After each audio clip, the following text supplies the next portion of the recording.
KCMT में budget परिचर्चा में मंडल के शीर्ष उद्यमी जुटे।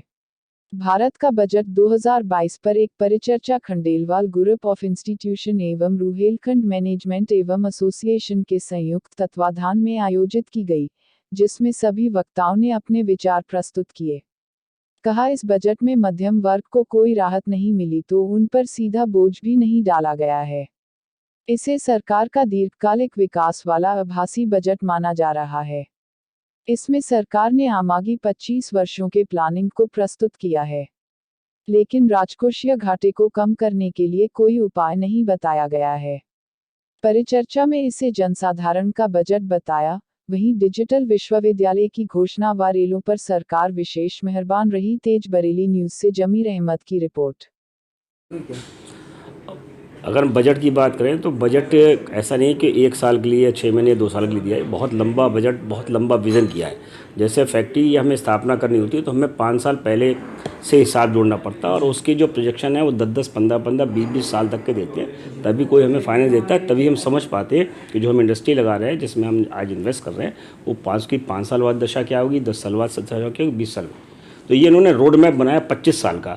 उसमें सबसे बड़ी बात तो ये कि इंफ्रास्ट्रक्चर पे इतना पैसा दिया है, गति शक्ति पे इतना पैसा जो लगा रही है गवर्नमेंट, जो करोड़ों रुपया ट्रांसपोर्टेशन लगा रही है। तो ट्रांसपोर्टेशन ईजी होने से हमारी जो डोमेस्टिक इंडस्ट्री है उसका खर्चा कम होगा, उसकी लागत कम हो जाएगी, सबसे बड़ा फ़ायदा ही मिलेगा। और इंटरनेशनल स्टैंडर्ड के इंफ्रास्ट्रक्चर की बात करी। दूसरा, गवर्नमेंट ने जो अभी इमरजेंसी क्रेडिट लोन की बात की है, जिसको फिर बढ़ाया है, उसकी वजह से ऐसी कोई इंडस्ट्री जिसको कोविड की वजह से कहीं कोई थोड़ा बहुत भी डेंट हुआ होगा तो उसका फ़ायदा मिलेगा। अगर वो इंडस्ट्री चलेंगी तो उससे जुड़े हुए सभी रोज़गार चलेंगे।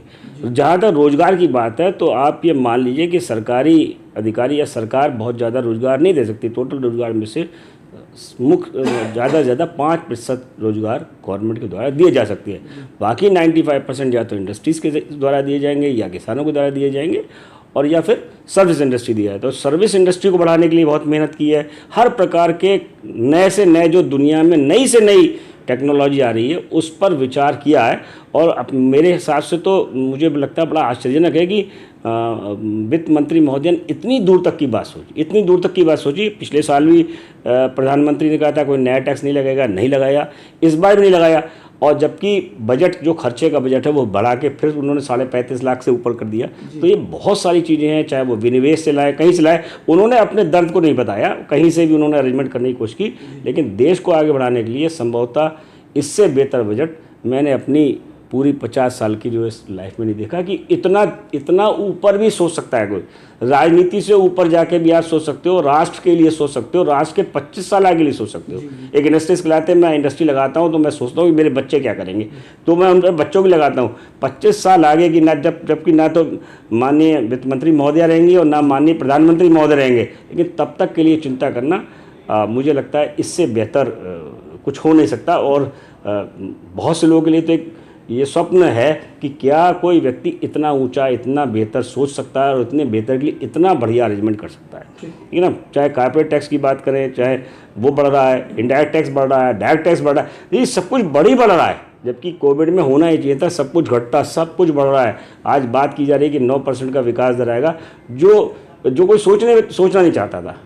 आज बात हो रही है, पूरे विश्व में बात हो रही है कि कोविड के टीका दिए, 80-80 लाख के करोड़ टीका इन्होंने बाहर भेजे, उसकी प्रशंसा हो रही है। हमारी अंतर्राष्ट्रीय स्तर पर हिंदुस्तान को एक मजबूत देश की तरह पेश किया जा रहा है। इसके लिए वित्त मंत्री महोदय का जितनी भी सराहना की जाए। देखिए, एक तो ये बजट जैसे कि सरकार ने भी कहा है पेश करते हुए कि अगले 25 सालों का विजन डॉक्यूमेंट है। और आज़ादी के 75वें साल में जब हम आज़ादी के 100वें वर्ष 2047 के बारे में जब बात कर रहे हैं तो एक रोड मैप तैयार करने की कोशिश की गई है।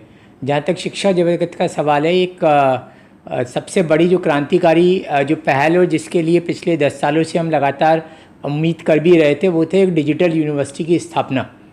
कि बजट के अंदर एक डिजिटल यूनिवर्सिटी के स्थापना के विषय में कहा गया है और धीरे धीरे वर्चुअल यूनिवर्सिटीज़ इस तरीके की डेवलप होंगी और दुनिया के अंदर जो ज्ञान है या जिसको कहना चाहिए नॉलेज है, नॉलेज के समागम का एक वर्ल्ड क्लास नॉलेज। अभी तक क्या कि कुछ सर्टिफिकेट कोर्सेज हैं जो ऑनलाइन बच्चे ले सकते हैं। इस डिजिटल यूनिवर्सिटी की स्थापना के साथ साथ जो डिग्री के कोर्सेज भी हैं उनको हम अपने पास कहीं ना कहीं ले पाएंगे। जी, तो मैं ये और भी जानना चाहूँगा सर, ये स्वास्थ्य विभाग में इसमें क्या कुछ देखिए, स्वास्थ्य के लिए गवर्नमेंट की चुनौती है। हालांकि किसी भी सरकार के अंदर और किसी भी, अगर आपने एक समृद्ध राष्ट्र बनना है और डेवलप्ड नेशन बनना है, तो उन पे इलेक्शन के 2 ही एजेंडे हुआ करते हैं, एक हेल्थ और दूसरा एजुकेशन। अगर आप शिक्षा और स्वास्थ्य को आपने कर लिया, यानी नागरिकों के लिए, क्योंकि इकोनॉमिक डेवलपमेंट एक इशू है और ह्यूमन डेवलपमेंट दूसरा इशू है, तो ह्यूमन डेवलपमेंट के लिए आपको शिक्षा और स्वास्थ्य, ये 2 बुनियादी चीज़ें हैं जिनकी ओर ध्यान देना आवश्यक है। सरकार ने अपना जो खर्चा है उसको बढ़ाया है और हम 150 करोड़ से ज़्यादा हमने वैक्सीन लगाई है, दुनिया भर को हमने एक्सपोर्ट करा है। इंडिया की वैक्सीन को दुनिया भर में मान्यता मिली है। शिक्षा के ऊपर के साथ साथ जो स्वास्थ्य के ऊपर भी गवर्नमेंट है, नए नए मेडिकल कॉलेजेस के, जो करीब करीब हर जिले के अंदर एक मेडिकल कॉलेज है, उसकी स्थापना, एम्स की स्थापना, ये सारी गवर्नमेंट के विज़न के अंदर हैं। और हमें लगता है कि जो भारत की औसत आयु जो आज की डेट में 72 वर्ष की है, जल्दी हमें 80 और 82 वर्ष की देखने को मिलेगी। सर, रोजगार के बारे में भी बजट में कुछ बताया गया है कि... देखिए 2 चीज़ें हैं, एक होता है रोजगार देना और दूसरा है रोजगार पैदा करना।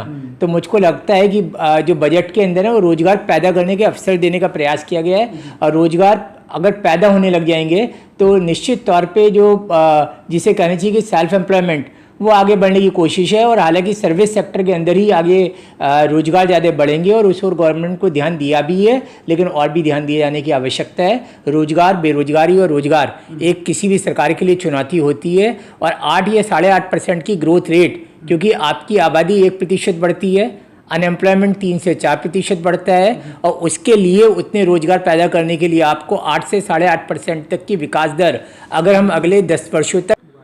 आज नमस्कार जी। वैसे आज खंडेलवाल कॉलेज के इस प्रांगण में हम लोग हर वर्ष जब बजट आता है, बजट के नेक्स्ट डे बजट का विश्लेषण और पैनल डिस्कशन करते हैं। आज उसी के क्रम में रोहिलखंड मैनेजमेंट एसोसिएशन और KCMT ग्रुप एक बजट पे पैनल डिस्कशन कर रहा है।